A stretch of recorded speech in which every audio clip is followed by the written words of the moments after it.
381 ration డీలర్ల సమస్యలు ఆహారం మరియు పౌరశాఖ release to the fair price shop dealers every month.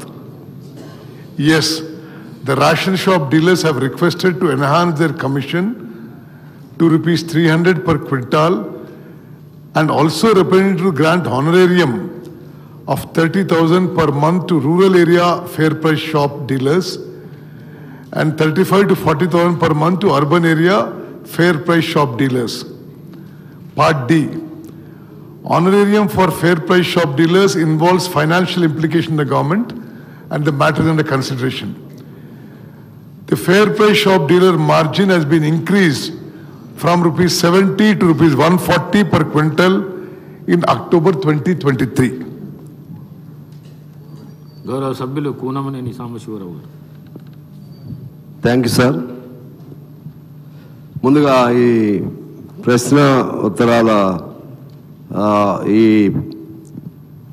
అంశానికి సంబంధించి ఒక చిన్న సూచన మీ దృష్టికి తీసుకురావాలి. ఇప్పుడు మాలాంటి వాళ్ళం, చిన్న పార్టీల వాళ్ళు, లేకపోతే కొత్త సభ్యులు అడిగే ప్రశ్నలకి అవకాశం ఇచ్చి పెద్దలు, మాజీ మంత్రులు, లేకపోతే ప్రజెంట్ మంత్రులు వేయరు అనుకోండి, వాళ్ళు వేసే ప్రశ్నలు మాత్రం అవసరమైతే వేరే ఫామ్లో వచ్చేట్టుగా చేస్తే టైం సేవ్ అయింది. ఇప్పుడు ఇందులో నెక్స్ట్ కాంట్రాక్టర్స్ ఇష్యూ ఉంది, దానికే 1-2 గంటలు పడుతుంది. అట్లనే ఇంకొక అంశం, అందువలన నేను వేరే దురుద్దేశంతో కాదు, షార్ట్ డిస్కషను లేకపోతే వేరే ఫామ్స్లోనూ వాళ్ళు వస్తే అందరికీ అవకాశం ఉంటుంది. ఈ ప్రశ్నోత్తరాల సమయం సజావుగా జరుగుతుంది అనేది నా విజ్ఞప్తి సార్.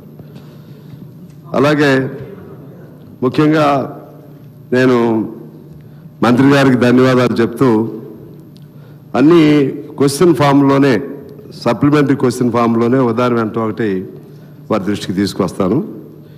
ఒకటి, ప్రజా పంపిణీ వ్యవస్థని రద్దు చేస్తూ కేంద్ర ప్రభుత్వం దీని బదులు డైరెక్ట్ క్యాష్ ట్రాన్స్ఫర్ అనే స్కీమ్ తీసుకురావాలనే ఆలోచన జరుగుతుందని అంటున్నారు. ఇది వాస్తవమా?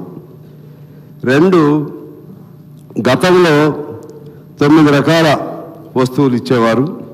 నాకు గుర్తు, కిరణ్ కుమార్ రెడ్డి గారు ముఖ్యమంత్రిగా ఉన్నప్పుడు మదిర్లో కేజీ బియ్యం రూపాయి అనేది ప్రకటన చేయడానికి మా జిల్లాలోని మదిర్లో పబ్లిక్ మీటింగ్ పెట్టారు.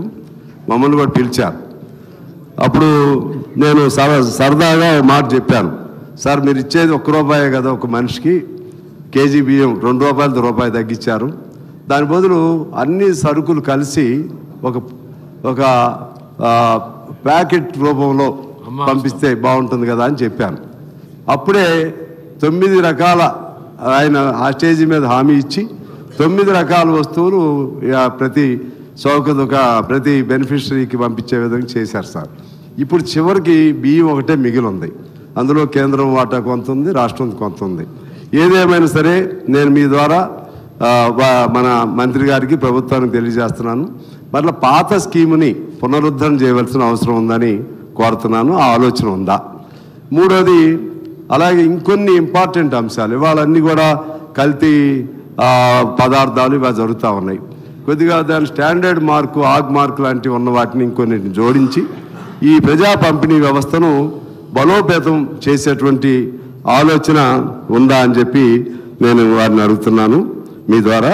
అదేవిధంగా ఈ చౌక దుకాణాల్లో ఇచ్చేటువంటి బియ్యం సన్న బియ్యం కాకపోవటం వల్ల ఆ బియ్యం ఎవరు వాడకుండా ₹1 ఇచ్చే బియ్యాన్ని బయట మార్కెట్లో ₹7, ₹8, ₹10 అమ్ముకుంటుంటే వాళ్ళు దాన్ని రీసైక్లింగ్ చేసి మరలా పక్కనే ఉన్నటువంటి ఏపీ లాంటి చోటకి ₹40-50 వాళ్ళు అమ్ముతుంటే ఆ ఏపీ నుంచి వాళ్ళు ఇతర దేశాలకు కూడా, చైనా లాంటి దేశాలకు కూడా ఆ బియ్యాన్ని పంపిస్తున్నటువంటి విషయం మంత్రి గారి దృష్టిలో ఉందా? అటువంటి ఏ విధంగా జరుగుతుంది? 2వది, ఇప్పుడు తక్కువ అంటున్నాను, గతంలో మిల్లర్స్కి మనం లివీకి వరకు వేసేటువంటి ధాన్యం, వాళ్ళు మిల్లు ఆ ధాన్యం పట్టించి ఆ బియ్యాన్ని ప్రభుత్వానికి ఇవ్వకుండా టన్నులు వాళ్ళ దగ్గరే, మిల్లర్స్ దగ్గరే ఉండేటువంటి వార్తలు చదివాను. ఇప్పుడు కూడా అటువంటిది ఏమన్నా జరుగుతుందా? దానికి మంత్రి గారు సమాధానం ఇవ్వాలని కోరుతున్నాను. అదేవిధంగా ఆఖరుగా ఇంకా ఎక్కువ ప్రశ్నలు వేసి మిమ్మల్ని ఇబ్బంది పెట్టను. ఎందువల్లంటే మా మంత్రి గారేమో బోళా శంకరుడు, ఇందాక చూశాను. నేను కూడా ఒకటి అడిగితే బాగుండేది అనిపించింది. అడిగినట్టుగా ఎస్ అంటున్నారు. నల్గొండ జిల్లా మంత్రులందరూ అదే బోళా శంకరులు అని అనిపిస్తుంది. మా జిల్లా వాళ్ళే వాస్తవం నల్గొండ జిల్లా మా జిల్లా వాళ్ళేమో చాలా జాగ్రత్తగా, మా భట్టి గారు అయితే మరీ జాగ్రత్తగా ఉంటారు. ముఖ్యమంత్రి గారు కూడా అడిగింది నో అనరు. కానీ మా జిల్లా వాళ్ళకి కూడా అది రావాలని కోరుకుంటున్నాను.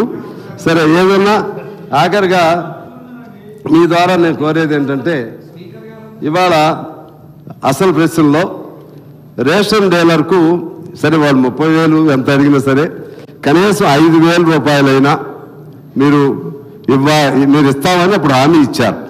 క్వింటాకు కమిషన్ 300 రూపాయలు అని హామీ ఇచ్చారు. అది అమలు చేస్తున్నారా? కేరళ, తమిళనాడులో అయితే 18,000 పైగా ఇస్తున్నారు. అదేవిధంగా దిగుమతి అమాలి కంట్రోల్ ఇటువంటి వాళ్ళందరూ ఆ ఛార్జెస్ ప్రభుత్వమే ఇంతకుముందు భరించేది, అది భరిస్తారా? అలాగే నిరుపేద రేషన్ డీలర్లకు కూడా ఇందిరమ్మ ఇళ్లకు అవకాశం కల్పిస్తారా?